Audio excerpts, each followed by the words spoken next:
Assalamualaikum warahmatullahi wabarakatuh. Perkenalkan nama saya Nabila Putri Setiono dengan NIM 2022 0801 046. Di sini saya akan mempresentasikan proposal saya yang berjudul Implementasi Algoritma Mifflin Senior untuk Perhitungan Kebutuhan Gizi Personal pada Aplikasi Mobile. Latar belakangnya yaitu kesadaran masyarakat Indonesia terhadap pentingnya pemenuhan gizi seimbang masih tergolong rendah. Banyak individu yang belum memahami kebutuhan energi hariannya, dan sebagian besar aplikasi yang ada masih mengacu pada data pangan luar negeri atau data pangan yang universal. Kondisi ini membuat masyarakat sulit memantau asupan gizinya secara akurat dan relevan dengan pola konsumsi lokal. Oleh karena itu, penelitian ini mengembangkan aplikasi mobile bernama Nourishia menggunakan Flutter dengan integrasi database komposisi pangan lokal Web Panganku dari Kementerian Kesehatan Republik Indonesia.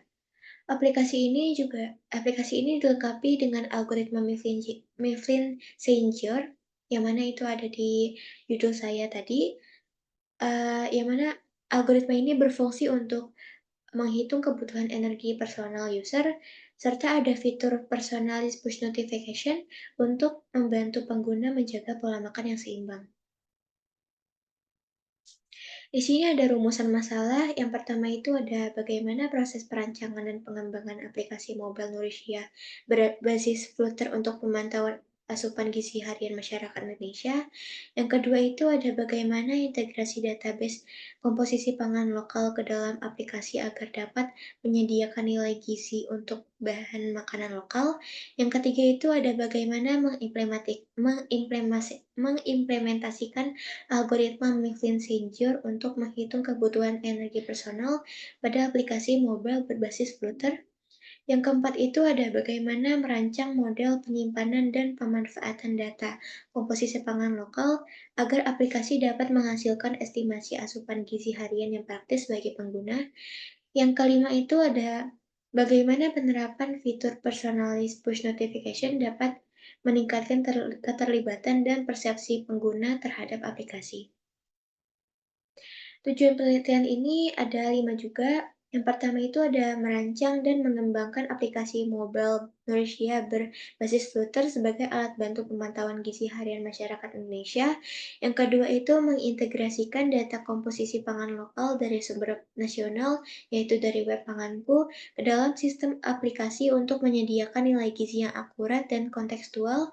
Yang ketiga itu ada mengimplementasikan algoritma Mifflin Senior untuk menghitung kebutuhan energi harian berdasarkan profil personal pengguna.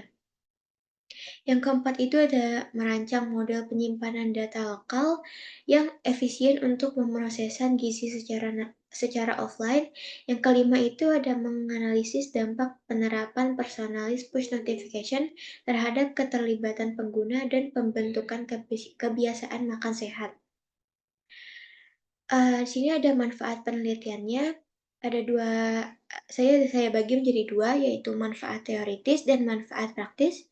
Kalau manfaat teoritis ini ada, yaitu penelitian ini diharapkan dapat memperluas wawasan akademik di bidang mobile health application development, khususnya terkait integrasi data gizi lokal dan personalisasi sistem rekomendasi dalam konteks budaya Indonesia. Kalau dari manfaat praktisnya itu ada terbagi menjadi tiga, yaitu bagi pengguna, bagi pengembang, dan bagi lembaga kesehatan atau pemerintah. Kalau bagi pengguna ini, aplikasi ini dapat membantu masyarakat untuk memahami dan mengelola pola makan yang lebih sehat berdasarkan komposisi pangan lokal. Kalau bagi pengembang itu hasil penelitian ini dapat menjadi acuan untuk mengimplementasikan algoritma gizi dan sistem notifikasi yang adaptif pada platform Flutter. Kalau bagi lembaga kesehatan atau pemerintah ini, penelitian ini dapat menjadi dasar pengembangan aplikasi serupa yang mendukung kebijakan digitalisasi data gizi nasional. Di sini ada ruang lingkup dan batasan masalah. Untuk ruang lingkupnya ini ada tiga, yaitu perancangan dan pengembangan aplikasi Nourishia berbasis Flutter, dan SQLite dengan integrasi data komposisi pangan dari web panganku. Yang kedua itu ada penerapan algoritma Mifflin-Sienger untuk menghitung kebutuhan energi individu. Yang ketiga itu ada analisis fungsionalitas dan pengalaman pengguna terhadap fitur notifikasi personal.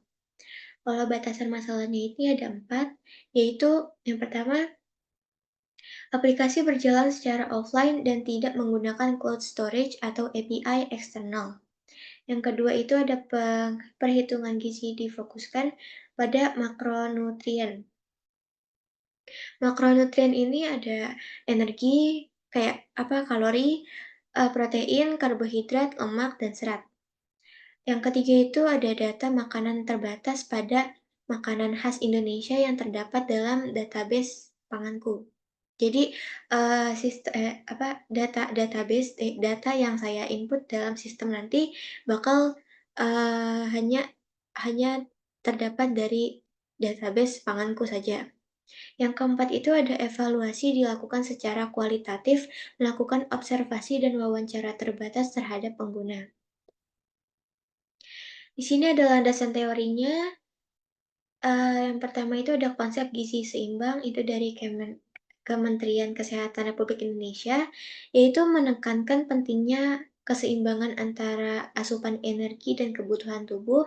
Yang kedua itu ada algoritma Mifflin-Sienger, yaitu digunakan untuk menghitung kebutuhan energi basal dan total energi harian.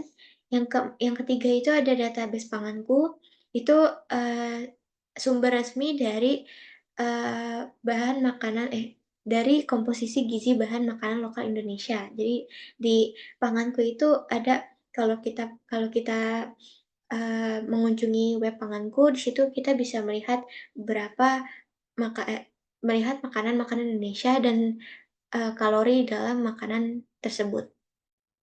Yang keempat itu ada Flutter dan SQLite. Ini teknologi utama dalam pengembangan aplikasi lintas platform dengan penyimpanan lokal. Yang kelima itu ada Firebase Cloud Messaging. Itu digunakan untuk fitur personalized push notification. Yang terakhir itu ada Rapid Application Development. Ini adalah metode pengembangan sistem berbasis iterasi yang cepat dan umpan balik pada pengguna. Di sini ada metode penelitiannya. Penelitian ini menggunakan pendekatan kualitatif deskriptif karena berfokus pada pemahaman perilaku pengguna dan kebutuhan sistem.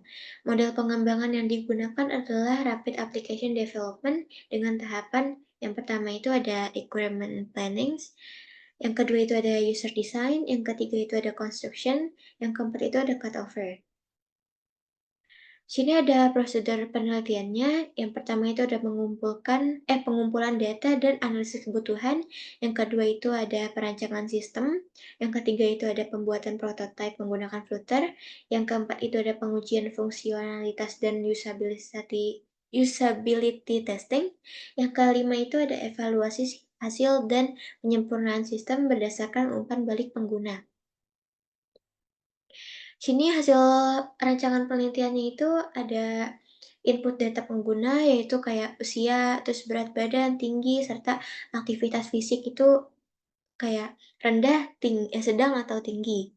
Yang selanjutnya itu ada kalkulator gizi pengguna. Itu yang tadi saya sebut, saya menggunakan algoritma Mifflin-Sienger.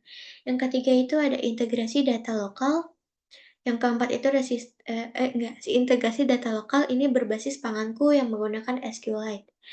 Yang keempat itu ada sistem notifikasi pengguna, menggunakan Firebase Cloud Messaging.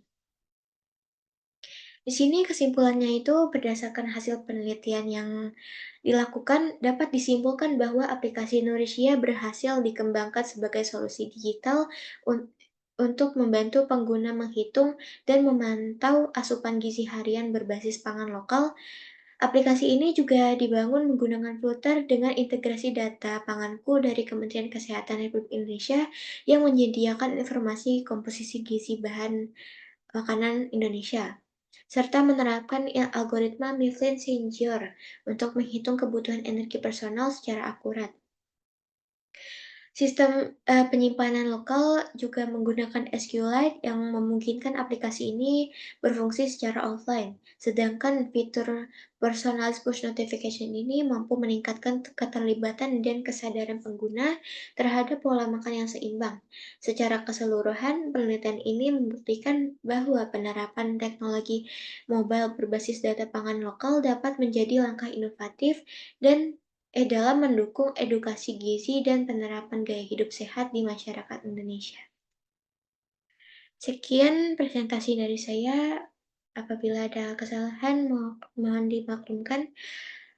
Terima kasih. Wassalamualaikum warahmatullahi wabarakatuh.